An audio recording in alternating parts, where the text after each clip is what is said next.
तो अभी हमने जो एक्सपेरिमेंट किया है हम इसके दम पे ही समझेंगे कि दुनिया में कहीं भी चले जाओ डीजल इंजन की आवाज हमेशा उसके पेट्रोल मॉडल से ज्यादा क्यों होती है। तो पहले आपको समझना पड़ेगा कि पेट्रोल और डीजल अपने आप में क्या है। देखो, पेट्रोल एक हल्का मॉलिक्यूल है, C5H12 से लेके C8H18 तक होता है। रख दोगे उड़ जाएगा, आग लगाओगे फट जाएगा। देखो अब बात करते हैं डीजल की। डीजल होता है C15H32 से C18H38 तक। एक बड़ी चेन है, हैवी मॉलिक्यूल है, हैवी कंपाउंड है। बात इतनी सी है कि इसको रख दोगे ये उड़ता नहीं है, ये बहुत जिद्दी है, इसको कोई फर्क नहीं पड़ता। इसको डायरेक्ट आग लगाओगे लगेगी भी नहीं। अब ये फ्लेमेबल किस कंडीशन में है और कंप्लीटली फ्लेमेबल किस कंडीशन में, वो बात कर लेते हैं। देखो, अगर मैं डायरेक्ट स्प्रे मारूंगा इसके सामने तो थोड़ा सा जलेगा और बहुत सारा रह जाएगा ऐसे धुआं, यानी कि अनबर्न्ड हाइड्रोकार्बन। पूरा अगर मुझे जलाना है डीजल को तो उसकी कंडीशन क्या है कि वो जिस तापमान में जले वो गर्म हो और वो बहुत ज़्यादा एटोमाइज्ड हो, जो कि फ्यूल इंजेक्टर करते हैं। तो कंप्रेशन के टाइम क्या होता है, जब पिस्टन ऊपर जाता है हवा गर्म रहती है, उस गर्म हवा में इंजेक्टर स्प्रे मार देता है तो कंप्लीट कंबशन हो जाता है, ऐसे धुआं नहीं बनता।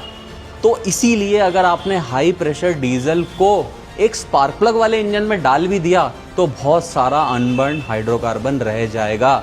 इसीलिए डीजल में स्पार्क प्लग भी यूज नहीं होता है। अब आवाज क्यों आती है उसकी बात करें तो पहले ये समझते हैं कि आवाज जनरेट कैसे होती है। आवाज जनरेट इंजन में होती है हर पावर स्ट्रोक पे। अगर आपने एक बुलेट को सुना होगा, एक लॉन्ग स्ट्रोक को, तो उसमें कैसा होता है, धक धक धक धक धक धक धक धक। एक डोमिनार को आप सुनोगे तो आवाज आएगी धक धक धक धक धक धक धक धक।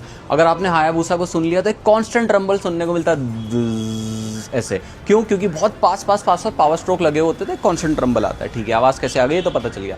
पेट्रोल के केस में क्या होता है कि जब हम ये कंबशन प्रेशर बढ़ाते हैं और कंप्रेशन रेशियो भी पेट्रोल का कम होता है, यानी कि धमाके की इंटेंसिटी बहुत कम होती है। पेट्रोल तो अपने आप में वॉलेटाइल भी बहुत है, एनर्जी पर लीटर की डेंसिटी भी डीजल से बहुत कम है। तो इतना जो ये स्मूथ कंबशन होता है इसलिए पेट्रोल में ज़्यादा आवाज़ नहीं होती। ठीक है, अब पेट्रोल को बर्न करने के लिए, पूरे पेट्रोल इंजन को चलाने के लिए कंपोनेंट कम भी होते हैं, हल्के भी होते हैं, इसीलिए आपको वो स्मूथ और साइलेंट सेम टाइम पे फील होता है।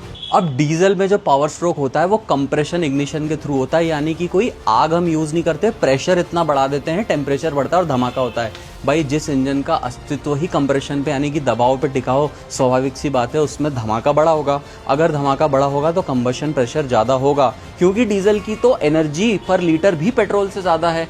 तो और ही पता चल गया कि धमाका तो बड़ा होना ही है। ठीक है, अब सबसे इंटरेस्टिंग चीज़, क्योंकि डीजल इंजन का कंबशन प्रेशर ज़्यादा है यानी कि उसका धमाका बड़ा है, एनर्जी पर लीटर भी ज़्यादा है, तो इस बड़े धमाके को सस्टेन करने के लिए डीजल इंजन को मजबूत होना पड़ता है, कॉम्प्लेक्स होना पड़ता है, भारी होना पड़ता है।